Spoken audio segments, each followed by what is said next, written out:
family members on the bus, and Madison County District 4 Commissioner. I'm sorry, sir. On me, my proper focus.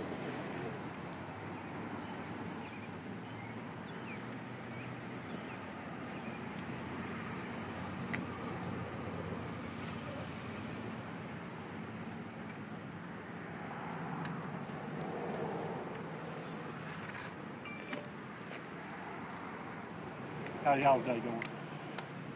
We've had better ones. Yeah. Not stellar. I'm a Madison Academy graduate. So Oh, really? Kind of. When'd you graduate? 05. 05. Trying to find out who exactly. You look younger than that now. Well, thank you. Hold on to that look as long as you can. But one of the people I graduated high school with there, they had a cousin who was on the bus. Who's that? Tiffany Catron. Tiffany was on the bus? No, she had Adam. She had Adam on the bus. She hasn't told me much other than just the cousin on the bus. I know Tiffany. I know Adam's my son's best friend. Ah. So. Was your son on the bus? Everybody good? Everybody ready? Yes, sir. We just want to thank y'all for coming out and doing this. You know, this is a tough time for Mount Zion Baptist Church, and we just pray that everybody will continue to pray for us. Pray for all of those on the bus that were in the accident today. Pray for the other cars involved in it too. We hadn't got any update on them, but we know there could be injuries, and we don't know how significant. But we want to keep everyone in the accident in our prayers today. We ask that you keep our families in your thoughts, and let's just hope for the best for each and every one in their situations. For people that would like to help this congregation, you know, what can they do? Right now, I think pray is the best thing. You know, we've got family members that are en route over there now. We hired an airplane to, it may have been donated. I didn't even ask about the question. We had an airplane fly some of those that were significantly injured, their family members over there to be with them as quick as possible. We've got a church bus en route to pick up those who are not as significantly injured that can come back as soon as possible. And we're working with each individual situation to try to find it. It's taken us about 3 hours to find them all. I can tell you now we know where each one of them are in the hospitals, and now we can let parents know to where they need to go to check in on their children and all like that. So we're making steps, but right now I think the main thing that you can do for Mount Zion is just please pray for us and just keep our families in your prayers. What's the mood like right now inside the sanctuary? I haven't been in the sanctuary yet because I've been more on the information side and all, but I can only imagine there's a lot of support for the family members that have stayed. You know, I'm probably fixing to get in my car and go pick up my family. So it's a tough situation.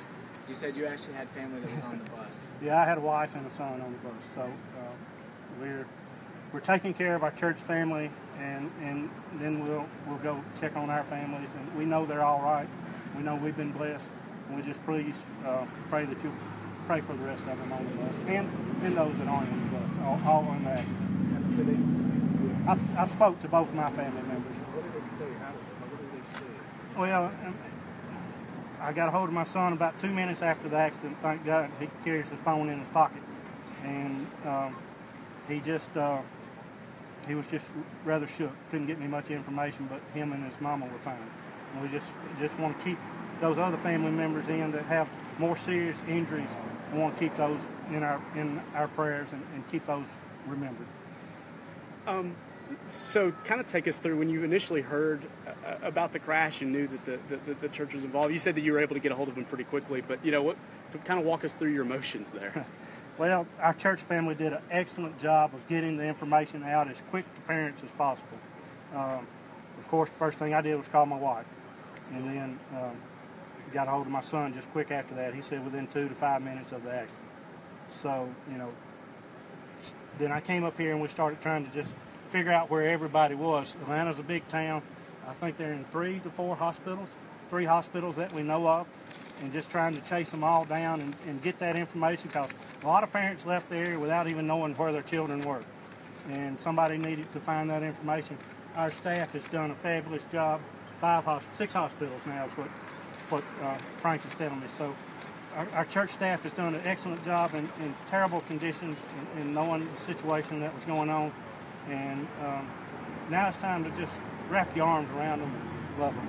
Did your son give you any kind of indication as to the seriousness of some of the injuries? Not at that time, because at that time he was just sort of out of it a little bit. You know, he was dazed a little and just trying to figure out what was going on. Now, from what I understand, they were on their way to Atlanta for a mission trip. They were headed to Botswana. I probably didn't say that right, but there's a town in Botswana that they were headed to. They had about 17-something hours of flight ahead of them. They were all very excited, tickled to death to get to go. Do you know what all they were going to be doing there? I believe they were working in a vacation Bible school type situation, is what I've been told. You've got a parking lot full of people. You know, looks like the congregation's really stepping up. You know, is this when, you know, your congregation's at its best in moments like these? This is when our community is at its best. It's tragedy is unfortunate. It happens often, but our community loves each other, and they'll be right there for them. At this point, do you believe that the Botswana trip will continue, or is everybody coming home? No, I believe they have decided to come home. You know, the seriousness of some of the injuries, I think it's time to come home and gather and love each other. Is there anything else that you want to add or anything? No, just keep us in your prayers and thoughts. You know, we don't need much. We just need your prayers, and keep us in your thoughts. There's going to be some families that have some tough times ahead, and we just want them to know that our community supports them, and I know they do. What was the age range of those involved? You know, this was 11th and 12th grade mission trip. This is sort of their mission trip for them that we do every other year. The 11th and 12th graders go, and they get to serve on a mission trip. It's always an international trip, and this is the trip that we're going on, about a 12-day trip. This story has really reached people across the country. I mean, how does it make you guys feel to know that people across the country are praying for your church and supporting you? Well, I can tell you, being in the office, that we have had so many people reach out from the Atlanta area and far beyond, just offering us any kind of assistance. So many churches over there that said, whatever you need.